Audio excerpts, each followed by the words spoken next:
Olá, seja bem-vindo. Começa agora mais um Sem Edição de TV. Hoje é quinta-feira, dia de conversar com o Marco Antônio Villa. Tudo bem, Villa? Tudo ótimo, tudo ótimo. Villa, eu queria começar nosso programa de hoje mostrando um vídeo com a opinião do senhor Luiz Inácio Lula da Silva, lá pelos idos de 92, 93. Acompanhe. O que foi gratificante para mim foi saber que aquilo que nós tínhamos denunciado durante a campanha foi provado 3 anos depois, né? Tudo aquilo que aconteceu, nós denunciávamos durante a campanha. Não apenas nós, uma parte da imprensa denunciava, intelectuais denunciavam, artistas denunciavam. Todo mundo sabia, porque o passado político do Collor era um passado político tenebroso. Um passado político tenebroso, Marco Antônio Villa. Esse vídeo é do antigo Programa Livre, do Serginho Groisman. Isso. Villa, pois bem, e aí nessa semana, uma das notícias mais importantes, mais relevantes da Lava Jato, eu leio aqui o Procurador-Geral da República, Rodrigo Janot, leia a notícia de Veja.com. Lula repartiu a BR distribuidora entre Collor e o PT. É uma forma salomônica. Eu até cheguei a conversar imaginando que ele é o nosso Salomão, o Antigo Testamento, Salomão de São Bernardo do Campo, Lula né? Só falta a Rainha de Sabá, que eu não sei direito quem é, ou até imagino. Agora, a questão que se coloca... Eu fico imaginando, e quando eu li a notícia... A gente sabe que a política é dinâmica, né? Que as coisas mudam e tal. Mas como explicar? É igual a expressão de Vanderlei Luxemburgo, futebol é momento, então política é momento também e tal. Tudo bem, ele fez afirmações sempre violentas sobre Sarney, depois recompôs, etc. Aí a grande questão, eu fico imaginando, a BR Distribuidora, nós falamos de uma tremenda empresa, não é uma coisinha. Os principais braços da Petrobras. Importante a gente frisar isso.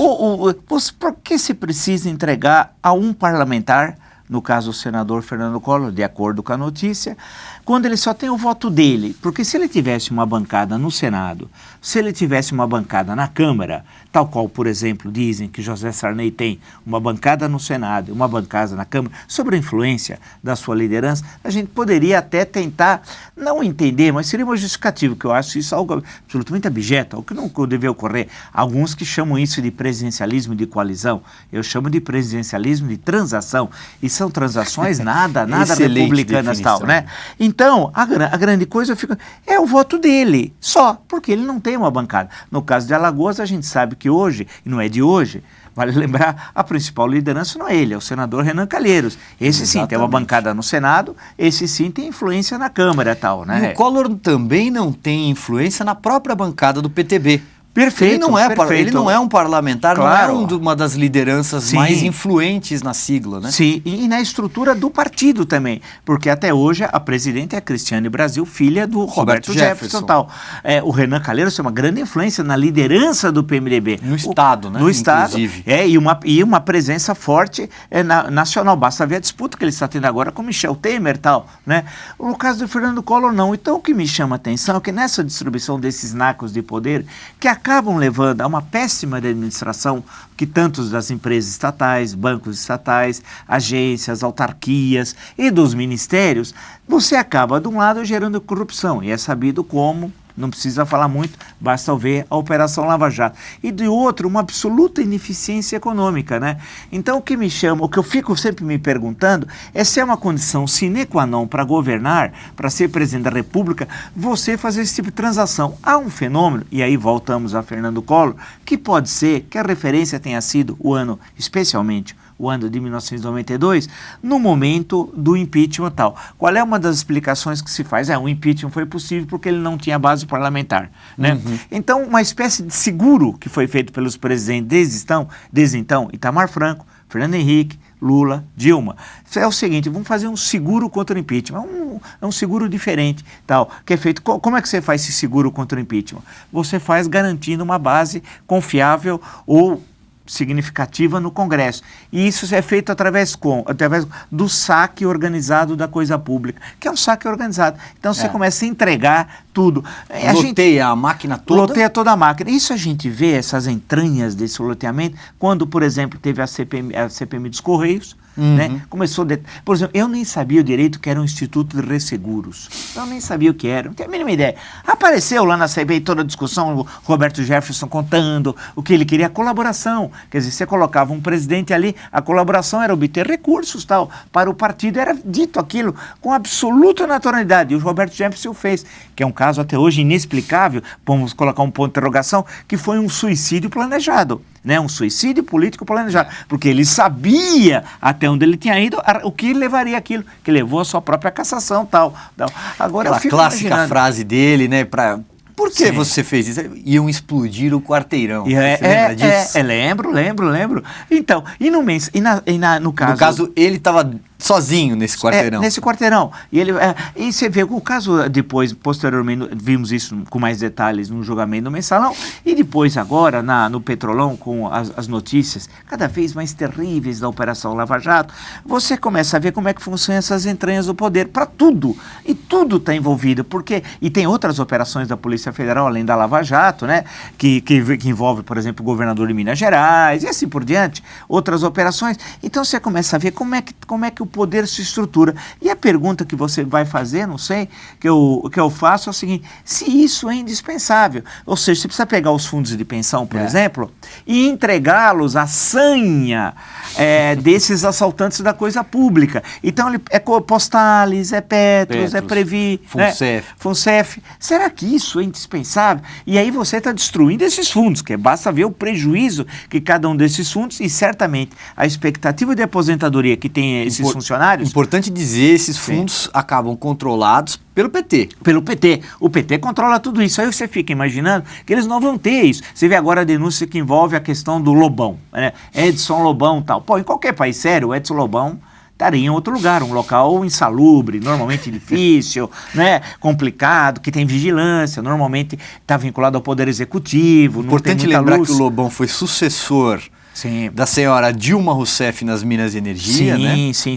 Lembrar do Silas Rondô, toda aquela turma que passou por ali, né? Turma do PMDB no setor elétrico. E que o Sarney gostava muito, porque o sonho, como eu já disse, o sonho do Sarney, acho que o pai o obrigou a ser bacharel em Direito, ele queria ser engenheiro elétrico, na verdade. Então ele teve esse problema que no final da vida, ele assumiu, eu quero ser engenheiro elétrico. Eu só explico dessa forma, viu, José Ribamar da Costa, que ele não se chama nem José Sarney, é falso até no nome, né?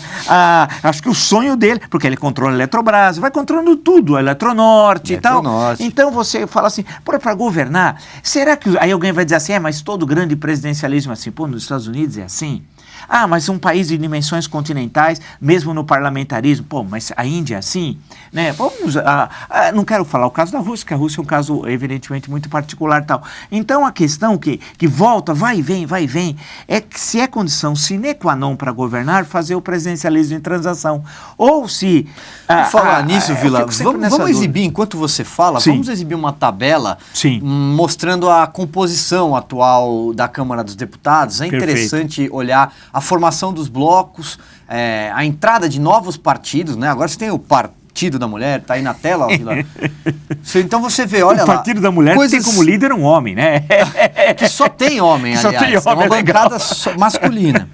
Mas interessante olhar, Vila, que o PT hoje é a quarta força, se você olhar os blocos lá em cima, né? Perfeito. Você tem 80 no PP, PTB, PSC, PHS. São 80. O Jovair Arantes, que é uma referência. Deputado do PTB de Goiás. Sim. Pois é. Você imagina o segundo bloco, PR, PSD, PROS, que é esse Rogério Rosso, que é do Distrito Federal, né? Aí você tem um bloco bastante heterogêneo, vamos Só dizer aí, assim, somando, né? dá 80 mais 75, você tem 155, que é um número considerável no parlamento com 513, exatamente, né? Aí o PMDB, que tem 67, mais 2 aí são deputados do PEN, do Partido Ecológico, agregados, né? Sim. E mostra aí o tamanho da bancada do PMDB, a força que eles ainda têm. Sim, e o PT, com 59, perdeu algumas cadeiras. Sim. Você vê que é o quarto... o PT acaba sendo o quarto partido, o partido bloco nessas circunstâncias. Aí quando você vê esses números, que são 513 o total de parlamentares, o que eu fico perguntando é que é uma contradição nessa discussão sobre o tal de presidencialismo de transação, que eu prefiro, porque coalizão parte do pressuposto que você tem alguns partidos participando numa colisão governamental com base em programas partidários. Então você pode citar no parlamentarismo o caso da Alemanha, entre outros tal, né? Você tem então as coalizões na Inglaterra, a aliança, na Grã-Bretanha, claro, e assim por diante. Tal. É difícil e impossível, não se aplica no nosso caso, quando você tem esse saque organizado da coisa pública tal. Então a questão é que fica uma contradição que é o seguinte, o Collor dizia o seguinte, eu não vou lotear, o Collor dizia, quando presidente, eu não vou lotear meu governo porque eu tive 35 milhões de votos. Várias vezes interrompia reuniões quando vinha o ministro, por exemplo, da Agricultura, Antônio Cabreira, trazia a bancada rural, sentava com o presidente e dialogavam tal. Aí ele muitas vezes se levantava no meio da reunião, dava um murro na mesa, dizia, eu tive 35 milhões de votos, não continuo participando dessa reunião, etc. tal, e embora tal. Então você fica nessa contradição, em que a votação originária que levou ele à presidência da República seria uma espécie de passaporte, na época o mandato era de 5 anos, que depois foi alterado por uma reforma que diminuiu para 4 e posteriormente com a reeleição, permitindo a reeleição. Na época do Collor não havia reeleição e mandato de 5 anos tal. Portanto, o que se colocava assim, não, eu tive um mandato originário, portanto eu não tenho onde negociar com o Congresso e não tem papo. Ou você faz o contrário. Você entrega tudo e faz esse presidencialismo. Não há uma questão intermediária que você tem de fazer a relação entre a eleição que você teve, os votos, e por isso que tem uma eleição especialmente de 2 turnos, que é para dar força ao presidente. Seria terrível ter um presidente com 30% de votos, 35%, e com essa divisão partidária que nós temos, não seria absurdo alguém falar assim, um presidente, se não tivesse 2 turnos, eleito com 30% de votos. Claro que aí ia se colocar a questão da legitimidade, mas como, se 70% estava contra ele, como é que ele é presidente da República? Certamente ocorreria isso. Então, o segundo turno resolve essa questão. Quer dizer, dá, portanto, uma força ao mandato muito grande. Mas, por outro lado, tem que ter um diálogo com o Congresso Nacional. Mas não é nem o que o Collor faz, nem o que o PT faz. Seria buscar uma solução intermediária entre você buscar uma aliança, e aí a nossa democracia estaria realmente poderia se chamar de uma democracia a caminho da consolidação, com base em programas partidários. Alguém vai dizer assim, é impossível. Não é impossível, porque as democracias ocidentais funcionam dessa forma. A gente acha normal no Brasil tudo o que ocorre. Imagina se isso ocorresse na Europa Ocidental, nos Estados Unidos, esse governo já não estaria dia muito. As denúncias lá em 2005, na CPMI dos Correios, no momento do mensalão, né, já teria derrubado o governo. Aqui foi indo, ao contrário. Ele se reelegeu, Lula, em 2006, e inventou uma criatura, elegeu em 2010 e conseguiu que ela fosse reconduzida na eleição mais suja da história republicana em 2014 e tal. Então, a questão toda é que nós temos um sistema político que é carcomido. É uma república, mas uma expressão da República Velha, dos seus opositores, república carcomida e tal. Mas tem aqueles que sempre são aspolianos, dizem, não, as instituições estão se consolidando e dão como exemplo, inclusive a Lava Jato, o funcionamento. Ao contrário, se nós temos tanta corrupção, é porque as instituições não funcionam. Então, e essa relação executivo-legislativo, ela permanece, porque mesmo no governo Fernando Henrique, que a gente já se esqueceu, mas é bom lembrar que Renan Calheiros foi ministro da Justiça de Fernando Henrique. Iris Rezende, figura impoluta de Goiás, imagina. Então, se você for começar a levantar o ministério em certos momentos do governo Fernando Henrique, especialmente no segundo governo, no segundo mandato, é muito ruim. E terminou o governo com um ministério que era um horror. Ninguém sabia quem era. Eu me lembro que o ministro da Integração Nacional não sabia, era um sujeito de Alagoas indicado pelo Renan Calheiros. Né? Então, a grande questão é que nós temos de mudar. E o sentimento das pessoas que acho que nos assistem, que falam, que me escrevem, é sempre esse. Fala assim, bem, isso daqui não dá. Nós queremos uma outra coisa. Mas como que essa institucionalidade existente vai se autorreformar frente ao que os eleitores querem? Há uma fratura entre a sociedade e a Praça dos Três Poderes, que é uma coisa que eu tenho insistido. E isso mostra, quer dizer, quando você vê um partido... Aliás, Vila, vamos colocar agora aqui na tela novamente o quadro da distribuição de partidos e blocos atual, né? O quadro atual na Câmara dos Deputados. Tem alguns aspectos aí que chamam a atenção, né? Por exemplo, o PROS, não é isso, Vila? Que foi um partido criado pelos irmãos Gomes, pelo Cid e pelo Ciro, né? Para chamar de seu. Sim. Outras coisas que chamam a atenção, Vila, o PMB, esse partido da mulher, que como a gente falou agora há pouco, não tem mulher, né? Com 21 deputados. O interessante é que ele é um partido, você vê, o DEM, que é um partido que tem uma história, desde o PFL e tal, puxa vida, tem o mesmo número de deputados que o partido da mulher brasileira. O PDT, que tem uma longa história, né? Sim. Puxa vida, desde a sua criação ali no início dos anos 80, por Leonel Brizola, que queria o PTB, mas acabou perdendo no Tribunal Superior Eleitoral, né? E você vai passa pelo PCdoB, que tem uma história desde que foi criado em 1962 e não em 22. Em 22, e o PCdoB que inventa... E que há anos, legislatura em cima de legislatura, oscila ali na casa dos 15 deputados. Isso, né? Tá por com ali. 12, mas oscila nessa casa. É verdade. O PPS, né, vem minguando, é uma sigla que vem minguando, vem desidratando ao longo do tempo. Que era o antigo presidente PCB, né? Exatamente, o próprio partidão.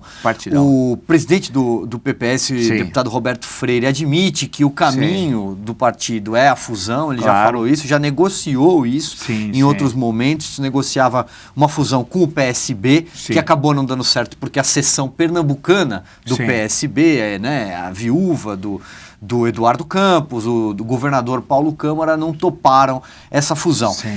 E por aí segue com outros partidos menores, Vila, mas tem um bloco aqui que a gente não comentou, um quarto bloco que me chama especialmente a atenção, formado por PRB, o Partido da Igreja Universal do Reino de Deus, o PTN, o PMN, o PTC e o PT do B. Olha o quão heterodoxo esse bloco, tem 29 cadeiras, liderado pelo Celso Russomano, que quer ser prefeito de São Paulo, Marco Antônio Vila. Não, aí você vê a questão da identidade, né? Todas essas coisas que a gente fala, e parece que são recorrentes, fala, pô, mas outra vez volta a falar nisso e tal, mas enquanto a gente não tiver cláusula de barreira, que é essencial, quer dizer, um número mínimo de votos do partido na eleição, dividindo e tendo um X em 1/3 dos estados tal, né? Mas seria ótimo. Então, dessa forma, nós teríamos uma forma de representação. Se tivesse uma cláusula baixa de 3% dos votos nacionais, mas você derrubaria isso para cerca de 8 partidos, né? E é uma loucura. Porque vira uma sopa de letrinhas, né? Porque, olha, batendo o olho aqui, eu conto, sei lá, os 25 partidos, eu chutaria pelo menos, que hoje compõem a Câmara dos Deputados. É complicadíssimo. Tem uma outra coisa que eu queria... por último, aqui para a gente encerrar esse capítulo, que é citar os quadros, as lideranças que aparecem aí ao lado, vai aparecer na sua tela, ao lado das siglas, dos blocos, vai aparecer os nomes dos parlamentares que lideram esses blocos, que lideram essas siglas. No caso, a gente está exibindo os líderes dos partidos, mas tem também os líderes dos blocos, o quadro anterior. Pois é, quando você lida... você vai negociar, né, Vila? Eu fico imaginando uma reunião de líderes. Então, quem representa 80 parlamentares, o maior bloco parlamentar é o Jovair Arantes, que você citou, né? O grande Jovair Arantes. Bom, aí você vai passando pelo líder do PMDB, aí tem aquela guerra interna atualmente é o Pisciani, que já derrubaram, já foi o Leonardo Quintão e etc, e por aí vai, mas é o Pisciani que vê-se como negocia, né? Sabe-se como negocia. Cibá Machado, talvez o pior líder que o PT teve nos últimos 13 anos. É verdade, ao menos ele não tem nenhuma expressão política, né, própria, né? Daí você segue passando por outros nomes aí. Passa no Fernando Coelho Filho. Que é o filho do Fernando Bezerra, ex-ministro da Integração Nacional. Aí você vai olhando, vai passando, grande parte Domingos Neto, líder do Partido da Mulher. Você imagina, aí as pessoas não têm nem nós, muitas vezes eu que acompanho o político, falo, mas quem é o cidadão? Por isso que vem essa história, que nós vivemos o pior momento da história republicana, ao menos, mas certamente é o pior momento, né? Porque com quadros como esses daqui, fica muito difícil, quer dizer, a gente não sabe nem quem é, quando você pede porque eles vão falar alguma coisa... Qualidade do debate. Há uma pobreza político-ideológica fabulosa, tal. Então é muito ruim, alguns são líderes eternos, Sarney Filho é líder do PV há milênios, tal, né? Então, que é o Zequinha, tal, filho do Sarney. E aí acaba dando no Cibá Machado, subindo na tribuna para falar as asneiras que ele fala, né, para convocar as pessoas para bater em quem está fazendo mobilização pró-impeachment do lado de fora no Congresso, em dizer que é a CIA, né, que está por trás dos movimentos populares. Mas vamos lá. Vamos falar um pouco de Lava Jato, então. Bom, em conversas interceptadas pela Lava Jato, Lula e Dilma são Luma. Os apelidos são inacreditáveis. Não é né? Luma Depois de Oliveira, Brahma. vale lembrar, não é a Luma de Oliveira, pode haver alguma confusão, não é o caso. É incrível, vai ser dupla caipira, ou antigas duplas, é a Luma. Ou alguém vai pôr nome, né? Homenagem a Lula e a Dilma. Vai ter muita gente aí que pode pôr nome dos filhos. Bom, quando você olha os apelidos, é uma brincadeira. Pois é, mas o que eu queria dizer é o seguinte, Vila. Bom, tem recentes episódios aí, vamos lá. As mensagens interceptadas do Léo Pinheiro, da OAS, por exemplo, que compuseram um longo relatório da Polícia Federal, apontando nomes de políticos. Muitos já estão denunciados, outros já são investigados, formalmente investigados. Mas apareceu o nome de Jacques Wagner. O compositor. O compositor. Acho que aí é complicado, porque você está... É o grande homem forte do governo, o principal interlocutor do governo, colocado naquela cadeira de ministro-chefe da Casa Civil, a mais importante, pelo Lula, para ser os olhos e ouvidos do ex-presidente. Perfeito. E a partir do momento em que o ministro da Casa Civil, o grande interlocutor, é arrastado para o centro do Petrolão, a coisa complica, hein, Vila? Claro. Eu acho que aí, lembrar que uma parte das empreiteiras, teve um momento que Minas Gerais era a grande parte das empreiteiras, e tem a ver também com a Constituição de Brasília, no final dos anos 50, do século XX. Agora é interessante o caso da OAS, que antigamente, na época do Antônio Carlos Magalhães, era chamado de obras arranjadas pelo sogro e tal, ou obrigado amigo sogro, tinha essas duas versões e tal. Agora, a relação desse senhor e a forma como eles tratam a coisa pública, né? O que chama atenção é que como eles vão fazendo as jogadas. No caso do Jacques Wagner, porque ele era governador da Bahia, foi durante 8 anos governador da Bahia, e a forma como muitas vezes sai um funcionário da empresa, vai para o governo, aí o governo abre uma licitação e aquela empresa de onde saiu aquele sujeito que agora está no governo, que foi da UAS, acaba ganhando. Há uma relação público-privado nefasta, uma coisa horrível, que é só do Brasil, viu? Você não encontra em democracias consolidadas isso. Isso aí, veja, basta ver a eleição americana agora, o Ted Cruz, lá um senador republicano, que pegou um empréstimo de $1 milhão para a sua campanha do Senado, mas não tinha declarado isso, etc. tal, pagou o empréstimo.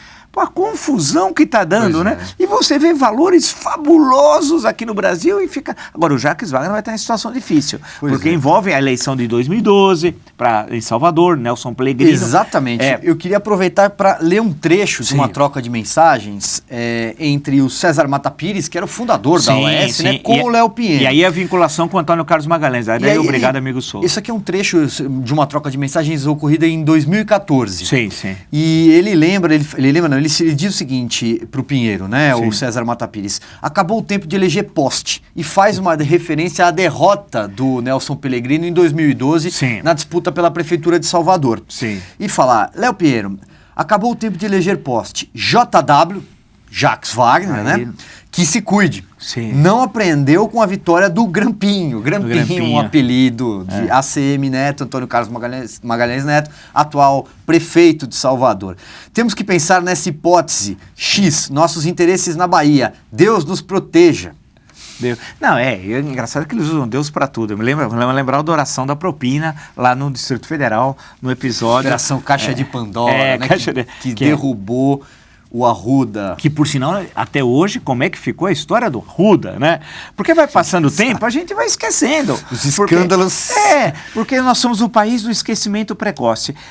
A gente esquece o que aconteceu ontem. Claro que não devia ter aquela memória dos Balcãs, que uma vez, falando sobre a antiga Iugoslávia, quando ela se dividiu, como a gente sabe, Croácia, Sérvia, etc., Eslovênia, por aí vai, alguém num debate lá falou: eu odeio vocês porque a batalha em Pristina, quando é que foi? 1415, por aí. Pô, mas aí é demais. Século XV, o ódio vinha do século XV. Quer dizer, aí é exagero da lembrança. No nosso caso, é o oposto. A gente esquece o que ocorreu ontem. É o país do esquecimento precoce e tal, né? E vai passando as operações e ninguém lembra nada. E eu queria saber o que aconteceu com a justiça, se ele já foi condenado, se ele está preso, porque era casos gravíssimos. É bom lembrar que ele já tinha suplantado situações situações difíceis num passado mais ou menos recente. Chorou. Chorou na tribuna do Senado, depois pediu desculpa, ele é deputado federal, depois governador do Distrito Federal e tal. Então, como é que se sucedem essas operações? No caso do Jacques Wagner, é incrível, vale lembrar, a gente tem de repisar que o PT faz isso muito bem, inventa uma narrativa histórica que nunca existiu. O PT é uma espécie, tem um cargo lá quase de Ministério da Verdade, tal como no livro de 1984, mas é só lembrar que o número de pessoas que tiveram problemas na Casa Civil, tem que recordar, José Dirceu, claro, né, todos os episódios, vamos lembrar o caso Vamos contar? Vamos lá, então. Olha lá. Zé Dirceu, problemas lá no Mensalão, teve de sair, depois foi sucedido pela senhora Dilma, que teve problemas, quando saiu como candidata a presidente, veio a senhora Erenice Guerra, que até agora também envolveu o marido, o filho, etc, papapá.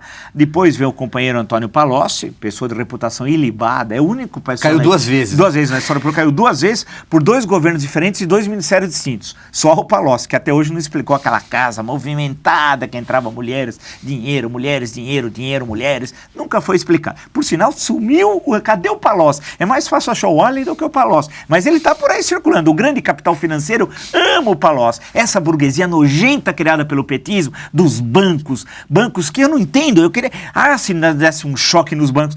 Poxa vida, o que passa de dinheiro roubado pelos bancos brasileiros e ninguém vê. Ninguém vê. É bom lembrar uma coisa que, fazendo um parênteses, Alberto Youssef fez uma transferência eletrônica de um banco, um dos maiores bancos brasileiros, onde ele não tinha conta, né, e fez uma TED. Eu lembro dessa declaração dele, é só colocar aí no site de busca, vocês vão encontrar.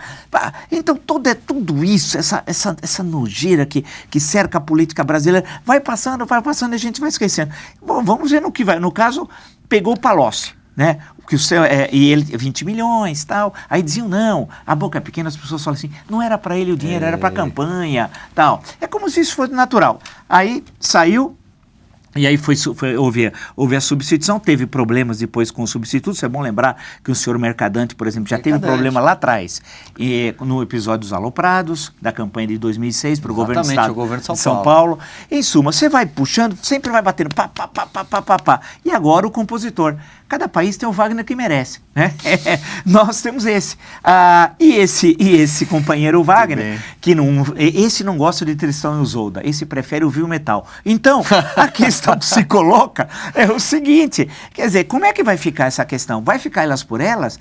E é bom lembrar que ele estava já sendo uma espécie de pré-candidato a 2018, caso o Luiz Inácio, que não será candidato nunca, a gente sabe como ele não entra em bola dividida, ele estava pensando no Jacques Wagner, mas o Lula hoje foi abatido pelas acusações de corrupção, né? Foi duramente abatido e que envolve a família e a situação do Lula, tanto que ele contratou até um criminalista agora, Nilo Batista, muito citado, inclusive, no processo do Mensalão, toda hora citado nos votos, etc. tal, porque ele sabe, quem contrata mais um para sua equipe, que ele tem uma bancada de advogados defendendo, é porque ele sabe que a situação dele está difícil. O Jacques Wagner seria uma espécie de candidato lulista para 2018, mas tudo indica que foi atingido e veja... A última aposta. Né? A última aposta. Agora, e tudo isso ocorre, alguém vai dizer assim, lá vem o mantra, né? Parece que eles estão sem oposição, porque tudo isso está ocorrendo... Tudo isso que nós falamos, sem nenhuma ação da oposição. Eu descobri que o Aécio, pela internet, eu acho que está no site de Veja, que ele estava em Miami, passando uns dias, etc. Tal.